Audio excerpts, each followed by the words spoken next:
Ewan ko ha, kasi medyo traumatized pa ako sa nangyari.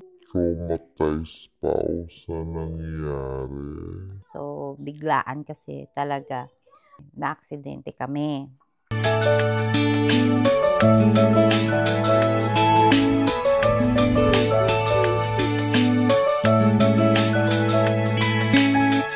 So, hey guys! Welcome back to my channel. And itong vlog na ito ay may ikikwento ako sa inyo na nangyari sa amin kahapon. So, ayan. Ewan ko kung naririnig nyo na ako ng ayos. But, yeah. Kahapon kasi, ewan ko ha, kasi medyo traumatized pa ako sa nangyari. So, biglaan kasi talaga.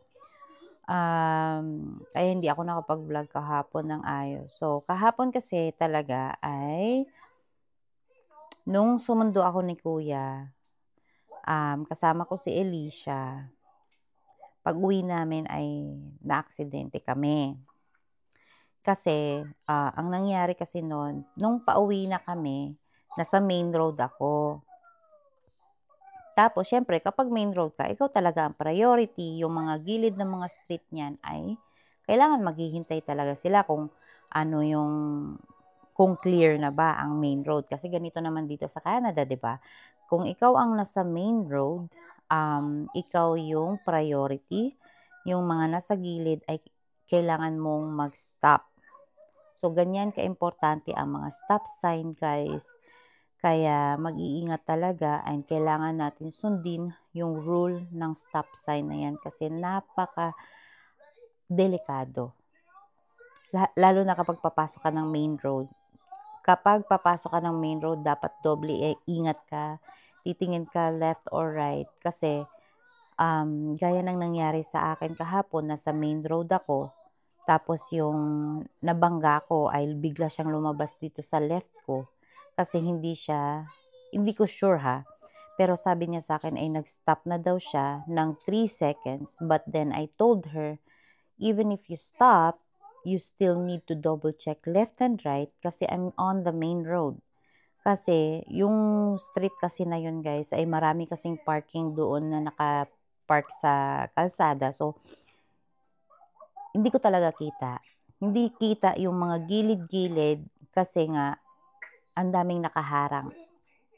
So, ang dapat ay, ang mag-iingat talaga ay yung nasa mga gilid kasi sila yung naka-stop sign eh.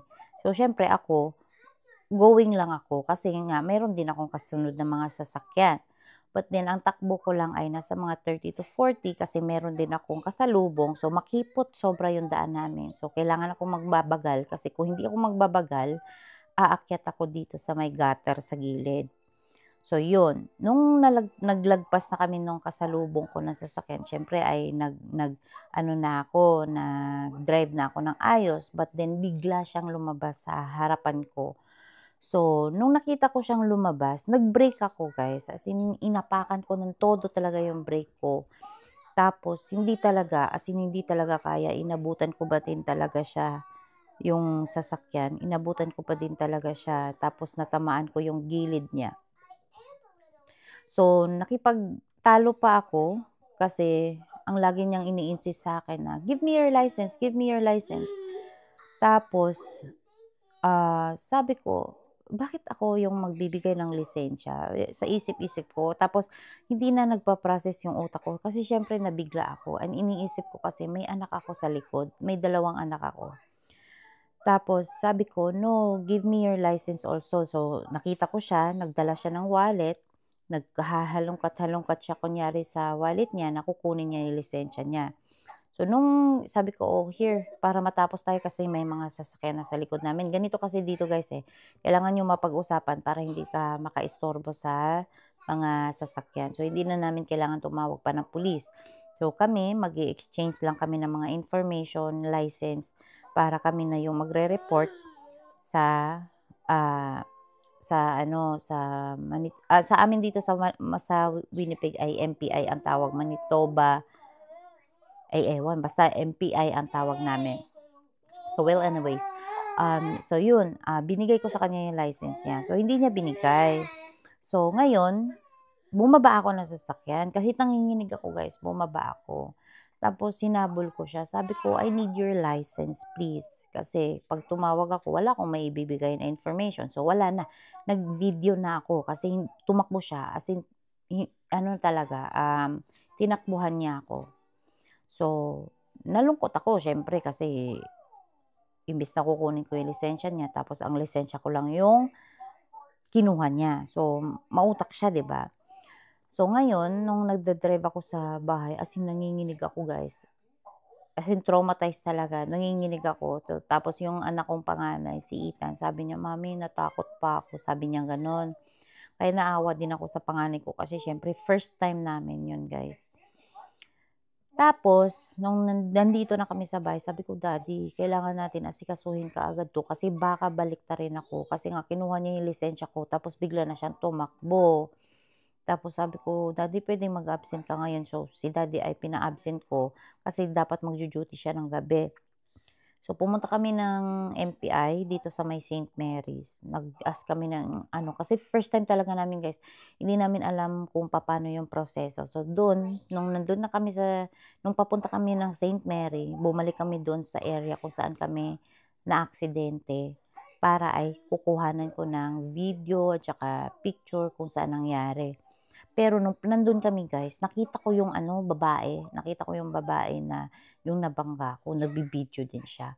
So, hinabol ni Daddy. Sabi ko, Daddy, ayan na yun, kunin natin yung lisensya niya. So, buti ay nakuha namin yung binigay niya yung lisensya sa amin nung hinabol siya ng asawa ko. Tapos, binigay naman niya sa akin. Tapos, nag-sorry siya. Sorry kasi I need to pick up my daughter kasi nagmamadali na nga daw siya. So, well, kasalanan ko pa talaga na nagmamadali siya. No? So, bakit hindi siya umalis ng aga sa bahay para hindi siya malate, di ba? So, ako nga, pag nagsusundo nga ako ni Ethan, always ako 20 minutes early kasi ayaw ko na nalilate na pick upin yung anak ko. So, yeah. Well, anyways, ganun talaga. Meron din talagang time na siguro may din siya, may ginawa din siya. So, wala na yun. So, nung pumunta kami ng St. Mary's na, in-explain lang sa amin doon na hindi doon daw magre-report ng accident. So, in-explain sa amin na you need to call this. Binigyan nila kami ng number, tapos doon namin itawag. So, tinawag na namin, tapos in-explain namin kung ano yung mga nangyari. Tapos, in-explain din niya sa amin yung mga, yung mga claim, mga claim coverage, mga ganyan-ganyan. Tapos, tinanong din niya sa akin yung information nung nabangga ko. Tapos, binigay ko sa kanya yung information. Kasi, kailangan daw nila tawagan, kamo. Tapos niyan, sabi nung MPI ay maghahanap kami ng auto shop na yung credited lang ng MPI para makover yung pagpapaayos ng sasakyan. So, wala naman kaming guys. Wala naman kaming gagastusin siguro. But hopefully, wala talaga kasi naman siya, covered naman siya ng insurance. So, ganyan ka-importante ang insurance dito sa Canada guys kasi kahit gaano pa tayo kaingat mag-drive, kung ang isang driver ay hindi nag-iingat, madadamay at madadamay tayo. So, kailangan natin talaga ng insurance. So, dito ko din na-realize na kailangan din natin talaga ng dashcam. Kasi just in case na wala kang witness, meron kang sarili mong video. Ngayon, ang nangyari sa akin is wala talaga akong witness. Kasi nung tinignan ko yung area na yon kaninang umaga, wala din ako nakitang CCTV na malapit doon guys. Tapos nagpost na din ako dito sa group ng area namin. Wala ding nag-reply, wala ding nag-comment na may nakakita sa accident. Kasi kailangan ko talaga ng witness para baka balik ta rin ako nung bata. Kasi bata pa siya eh. So yun, wait lang ha.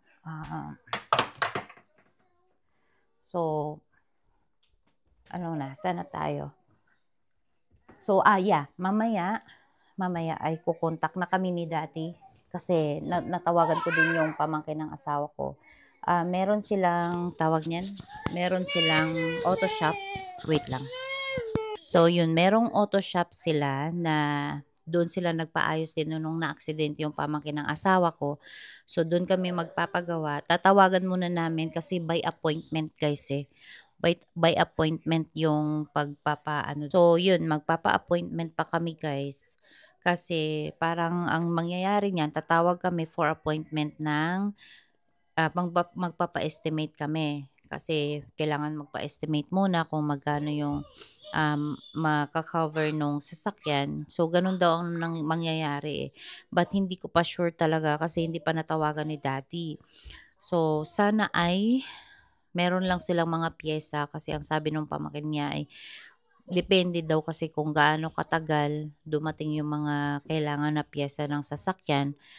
Kasi kung matagal dumating, ayun nga, ay matatagalan talaga siya, maayos. Eh, ang iniisip ko kasi is winter na, tapos bigla pang nangyari yung ganito guys. As in, nalungkot talaga ako. Kasi, alam mo yun, nag-iingat ako kasi mahal na mahal ko yung sasakyan ko guys.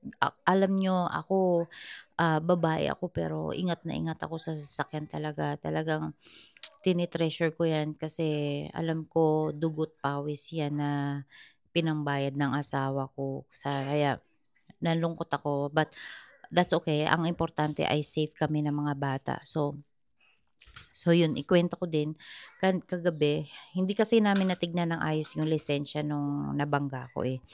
So, nagtataka lang ako sa lisensya niya kasi merong mga numbers, maraming year dito sa gilid. Iba yung lisensya ko kasi eh. Kasi yung lisensya ko is ano na ako, full na ako. So, ibig sabihin full, wala na akong restriction kasi since 2019 nasa Pilipinas pa lang ako, nagde-drive na talaga ako. So, parang ano nila yun, kinount nila yun as driver na talaga ako. So, nung kumuha ko ng lisensya nung 2023, naging full na talaga agad ako. Tapos yun, wala na akong restriction. Hindi talaga ako na-restrict ng kahit ano kasi yung iba dito may restriction sila. Gaya nung bata. Yung bata na yun ay, ano pa lang siya, learner. So, ibig sabihin, bawal siyang mag-drive kung wala siyang kasama. So, mayroon siyang kasama guys, but hindi ko alam kung nagda-drive na din yun ng matagal kasi ang tingin ko sa kanya ay parang bata pa siya. And kung learner pa talaga yung pinag-drive mo, dapat pati ikaw nakipag-usap sa akin. So, yung kasama niya, hindi din siya kumibo. Wala siyang sinabi. Nasa sasakyan lang siya, tahimik lang siya. Tapos wala siya, hindi siya nakipag-conversation sa akin. Yung tinuturuan lang niya yung ano, nakipag-usap sa akin. So, I don't know kung anong ginagawa nila talaga. But something fishy lang kasi siyempre kung learner ka ay dapat yung katabi mo marunong talaga yan na dapat nag-iingat ka pag lumabas. Kasi nung ako nag-aaral mag-drive dito, nag-ano talaga ako eh, nag-driver instructor ako. Meron ako instructor. Eh, nagbayad talaga ako guys kasi iba ang drive dito sa Canada. Ang mga sasakyan dito napakabilis. Kung hindi ka marunong sa mga street rules, mahirap. As in, mahirap talaga kasi bubusinahan ka ng mga tao, as in maraming rules. Sa atin kasi walang speed limit, walang mga rules gaano, pero dito napakadami. Like gaya nga nung stop sign na yan, ganyan ka-importante yung stop sign na yan. Kaya ang daming nahuhuli na ganyan kapag hindi ka nag stop. So yeah, ganun ang nangyari. So yung ano din, ng anak ko, tinanong din nung MPI kung ano yung mga pangalan ng mga anak na kasama ko. Buti hindi ko kasama si Pio. Ang kasama ko lang talaga ay si Alicia tsaka si Ethan. So, ang car seat ni Alicia ay kailangan na palitan. Kahit hindi sobrang damage yung nangyari sa amin sa aksidente ay kailangan siya palitan. So, ngayon, binigyan na lang nila kami ng 30 days na palitan yung car seat niya. Tapos tsaka nila i-reimburse yung car seat. So, ang sinabi doon ay kailangan yung car seat ay parang parehas lang din sa car seat na aksidente. So, yung car seat na yun guys, sa marketplace lang namin nabili yun ng 100. So, ngayon bibili kami ng brand new kasi kailangan nila yung resibo. And then, kailangan din niya yung Trans-Canada sticker. So, nung tinignan ko naman yung ano guys, yung car seat ni Alicia ay meron siyang sticker. And yun lang ang kailangan nila, yung sticker na yun at saka yung expiration date nung car seat. So, parang 2030 pa yata yun ma-expire yung car seat na yun. So, sayang lang, 'di ba? Kasi hindi pa talaga siya totally sira. But then ang sinabi kasi nila kapag may history na talaga na accident ay hindi na talaga siya pwede. So sa mga nagbabalak mag-drive dito sa Canada, kasi alam ko marami na tayong gustong mag-drive talaga kasi alam natin na sobrang mahirap ang winter dito kung nagbabas. So kailangan talaga guys, sundin natin lahat ng rules sa kalsada kasi grabe, nakakaano siya, nakaka-trauma.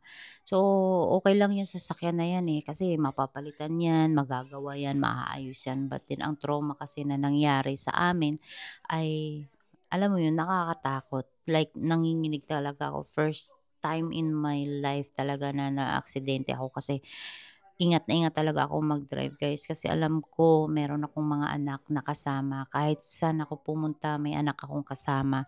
Kaya dapat doble ingat talaga tayo kasi nakakatakot sa daan.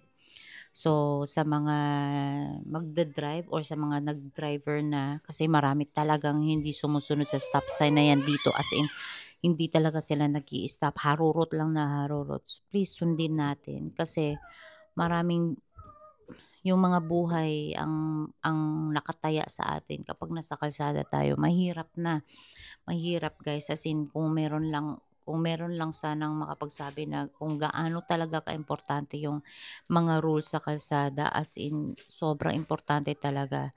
And gaya dito sa Manitoba as in ang dami pa din talaga hindi sumusunod sa stop sign na 'yan. Marami na kaming beses na nakakita ng ganyan kaya nga sinasabi namin lagi 'no, sana ay may makakita sa kanila na pulis para alam mo 'yun, matikitan siya at saka ma-learn niya yung mistake niya na hindi nga puwede yung gano'n kasi nga nakaka-ano, nakaka-cause ng accident. So, wala kasing iniisip kasi nila ay siguro ay wala lang 'yun, yung mga stop sign na 'yan, pero napakaimportante ng stop sign na 'yan guys. As in sobrang importante talaga. Kahit yung mga speed limit sundin natin kasi alam mo 'yun, buhay yung nakataya sa atin sa kalsada, napakahirap. Kawawa yung mga nadadamay. So, buti na lang talaga ay mabagal lang talaga ako kahapon kasi feel ko kung nagpatakbo ako ng 50 dun kasi ang main road kasi ang speed limit dun is 50. Kung nagpatakbo ako ng 50 dun, kung wala akong naging kasalubong dun, baka ay ano, malakas talaga yung impact namin. So, nagpasalamat lang talaga ako marami akong nakasalubong kasi sobrang bagal lang ng takbo namin. Mga siguro ang nakasalubong ko kahapon 3, pang-last yung puti na kotse na talagang siksikan kaming dalawa, yun. Laking tulong sa akin yun kasi talagang sabi ko buti na lang ano 'no, sumiksik siya sa'kin kasi at least mabagal yung takbo ko. Kasi kung wala talaga sila as in hindi ko alam talaga kung ano mangyayari sa'min. Kaya sa isip ko din, okey na din na ako yung nakabangga. Kasi just in case lang na kami yung nabangga, ang matatamaan kasi ay ako and si Alicia. So, ayoko naman mangyari yun kasi kung kami yung matamaan, kawawa yung anak ko guys. As in, ako wala akong problema but then yun nga, si Alicia kasi nasa side ko, nasa likod ko. So, kaming dalawa talaga yung matatamaan kung kami yung nabangga. Kaya thankful to God na lang na ako yung nakabangga kasi at least hindi sila nauntog-untog sa likod kasi nga mabagal lang talaga kami kahapon. Tapos naka-brake din ako kaya hindi kami totally talaga na yung sobrang ano, bangga. Hindi ko sure, pero parang ano lang yung sa Bronco kasi niya is parang gas-gas lang ang nangyari. Meron lang yupi kaunti, pero yung gas-gas lang. Tapos yung akin is hindi din gano'n kalaki yung damage talaga. Hindi talaga sobrang umangat yung hood, pero umangat siya kaunti. Kasi nga, siyempre may impact pa din eh. Pero kung sobrang lakas ako nun baka masira yung harapan ko talaga at saka baka lumabas yung airbag. So, buti na lang guys kasi Kaya every time na lumabas talaga tayo ng bahay, magdasal talaga tayo ng ayos kasi we will ask for protection kasi hindi natin alam yung mga mangyayari sa daanan. Lalo na ngayon na pasukan na si kuya, lagi na kaming nasa labas ng mga bata kasi everytime na susunduin hatid ko yung kuya ko, bitbit ko tong mga maliliit ko kaya napaka-importante din talaga yung car seat talaga guys, napaka-importante ng car seat sa mga bata. And yung mga seat belt, importante, importante. Biruin mo kahapon nung nabangga kami, hindi ako like na ganyan, wala talaga. Kasi mabagal lang talaga ako. Like naapakan ko talaga ng todo yung brake namin but hindi kami gano'n ka na ano, naapektuhan na bang, wala. Yung Bronco ang ano, umano siya parang gumitna siya doon sa dito na side ng ano, parang umikot siya. Ewan ko bakit siya umikot ng gano'n. Eh, kotse lang ako, eh, siguro magaan yung Bronco 'no, eh, hindi ko alam. But yeah, so, yeah, yun ang ano lang namin ngayon, napaka-hassle lang talaga na yun ipapaayos namin yung sasakyan. Hindi ko lang alam kung meron kaming rental car 'pag ipapaayos siya. So, kasi yung ang kinuha kasi yata namin ni daddy parang hindi kami kumuha ng rental car. Napaka-importante pala nun, dapat ipapabago namin siguro yung insurance namin na 'pag ano may ganyan, makakuha kami ng rental car. So, baka wala kaming gano'n. So, ang mangyayari siguro nito ay yung sasakyan ni daddy muna yung gagamitin namin kung aayusin na siya. But hindi ko pa sure but, aasikasuhin muna namin lahat guys. Update namin kayo kung ano yung mangyayari but we're just thankful to God kasi okay kami lahat, okay kami ng mga bata and ako lang kahapon ay medyo sumakit lang yung ulo ko kasi siguro na-trauma ako or, bumilis lang yung takbo ng puso ko, yung basta as in sumakit ulo ko, na-stress ako siguro but ngayon thanks to God, okay naman ako. Wala namang problema sa akin nung nag-drive ako kanina, okay din naman ako. Hindi naman ako yung, kinakabahan, wala naman akong ano. So, kahapon lang ako na-trauma ng todo but ngayon meron lang akong, alam mo yun, parang ano lang siya, nagre-rewind lang sa utak ko yung nangyayari but so far so good, okay kami. And yun lang ipapasalamat natin at okay yung mga bata and I'm thankful to God sa protection talaga sa amin. Kasi at least hindi kami yung sobrang naapektuhan. So, yeah, magdasal tayo lagi guys and then ingat tayo lagi sa daan. So, yeah, yun lang ang kwento ko ngayon and update ko kayo sa inyo kung ano yung mga coverage na makukuha namin dito sa sasakyan namin kasi aayusin yan. So, yeah, hindi din same pala ang coverage o hindi din same ng ang insurance per province. So, ang insurance ko guys ay based lang sa Manitoba. So, based lang ito dito sa amin. So, hindi ko din sure sa ibang probinsya kung ano yung mga rules and ano yung mga coverage, yung mga insurance nila. So, yeah. Thank you for watching guys and don't forget to subscribe, like, and share or comment down below kung ano yung mga may suggest nyo guys kung ano yung dapat namin gawin sa aming sasakyan kung taga Winnipeg kayo baka may alam kayo mga auto shop na ano yun credited ng MPI na magaling at saka mabilis mag-ayos. Mag-comment lang kayo guys kasi I need some ano kasi first time namin to kaya kailangan namin ng more information kung paano to gagawin and then be safe tayo palagi guys. Be safe tayo sa kalsada and yeah, thank you for watching and see you to my next vlog. Bye!